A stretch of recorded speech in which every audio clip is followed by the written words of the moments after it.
কথা হচ্ছিল আমাদের এক বন্ধু বিভূতিকে নিয়ে। প্রায় 10-12 দিন আমাদের আড্ডায় এসে অনুপস্থিত। কখন যে আকাশ ভেঙে মুষলধারায় বৃষ্টি নেমেছে টেরও পাইনি। খেয়াল হলো রাত 9:30 নাগাদ। এবারে বাড়ি ফেরা দরকার, কিন্তু দরজা খুলতেই যে দৃশ্য চোখে পড়ল তাতে সঙ্গে সঙ্গে আবার দরজাটা তখনই বন্ধ করে দিতে হলো।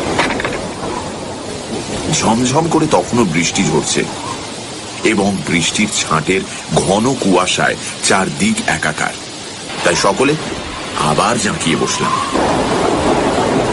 মহিন বললে, বলছি বেরোনোই যখন যাবে না তখন ভূতের গল্প শোনা যাক। ভাই একটা জমাটি ভূতের গল্প বলো তো। না না না না না, আরে এর চেয়ে ভালো সচিন নতুন কোনো ম্যাজিক দেখা যাক। আমি প্রস্তাবে এবার সাই দিলাম। হ্যাঁ, সেই ভালো। সচিন, শুরু করো। আমাদের দলের মধ্যে সচিন অ্যামেচার ম্যাজিশিয়ান হলেও ম্যাজিকে সত্যিই তার বাহাদুরি ছিল। আশ্চর্য রকমের ম্যাজিক এক এক সময় আমাদের দেখিয়ে সে কতদিন তাক লাগিয়ে দিয়েছে।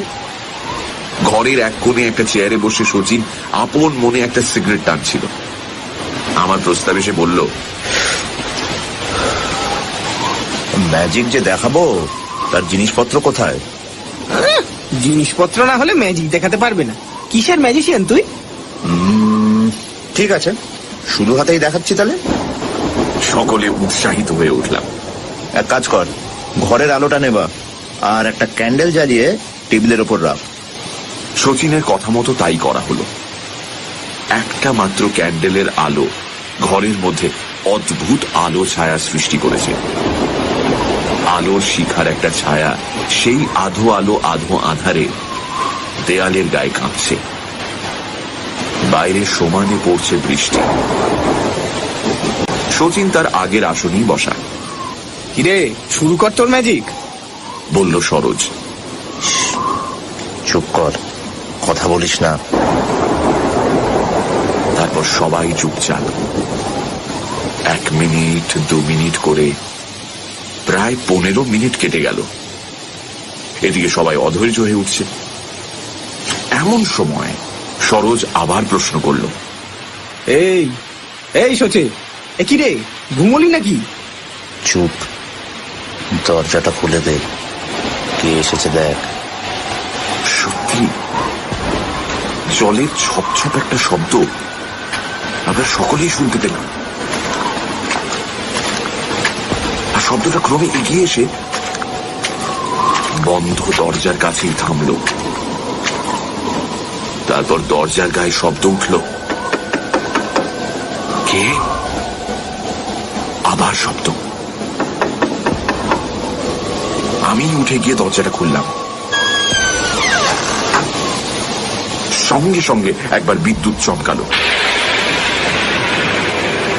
আর সেই ক্ষণিক আলোর দীপ্তিতে দেখলাম কে যেন একজন ঠিক দোরগোড়াতেই নিঃশব্দে দাঁড়িয়ে আছে, অস্পষ্ট একটা ছায়ার মতো।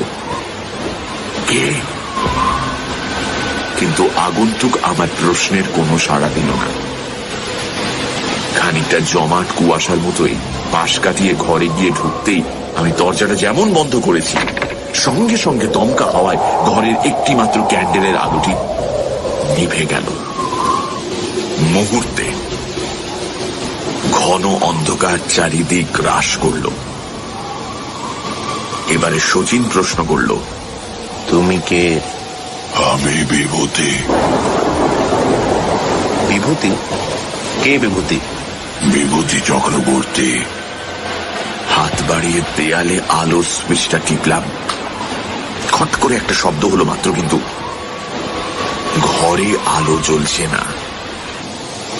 হঠাৎ এমন সময় মনে পড়ল বিভূতি, বিভূতি চক্রবর্তী আমাদের বন্ধু। তবে সঙ্গে সঙ্গে যেন ভয়টা কেটে গেল।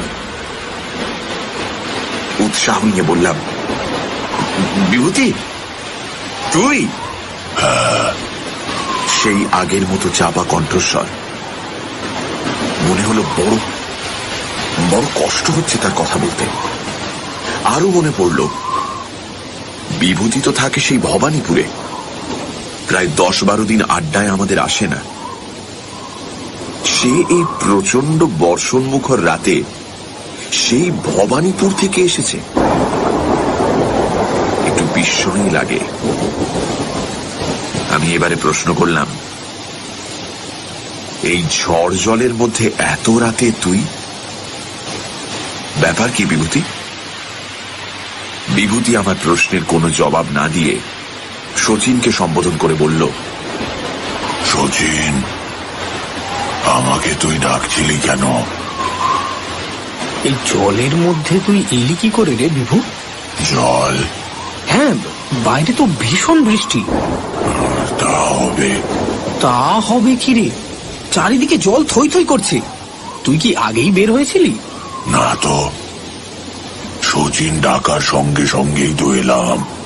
এ বাবা, ভিজে গেছিস তো একেবারে? না। বলে কি বিভূতি? ওর মাথা খারাপ হয়ে গেছে নাকি? হঠাৎ আবার বিভূতি বলে উঠল, আমি যাই ভাই, আমি যাই।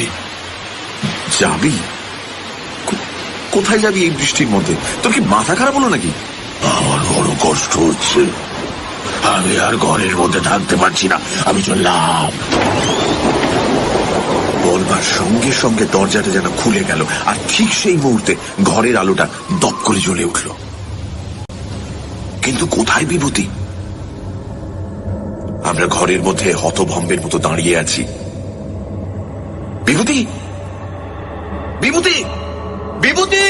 বৃষ্টি তখন থেমে গেছে, গলির মধ্যে জল অনেকটা কমে এসেছে। যতদূর দৃষ্টি যায় কাউকে দেখতে পেলাম না, কেবল জলের মধ্যে দিয়ে কারো হেঁটে যাবার ছপ ছপ শব্দ কানে ভেসে এলো।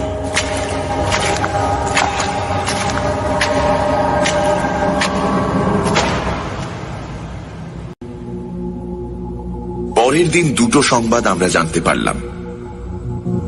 একটি সংবাদপত্রে প্রকাশিত হয়েছিল, গত রাত্রে 3 ঘন্টা ব্যাপী প্রচন্ড বৃষ্টির মধ্যে শহরের শ্যামবাজার অঞ্চলের বিদ্যুৎ সরবরাহ মিনিট 20 জন্য বন্ধ হয়ে গিয়েছিল, রাত 9:45 থেকে 10:05 পর্যন্ত। আর একটা, গত রাত্রে দিন কয়েক ভোগবার পর টাইফয়েডে আমাদের বন্ধু বিভূতি চক্রবর্তী রাত 9:30 মারা গেছে।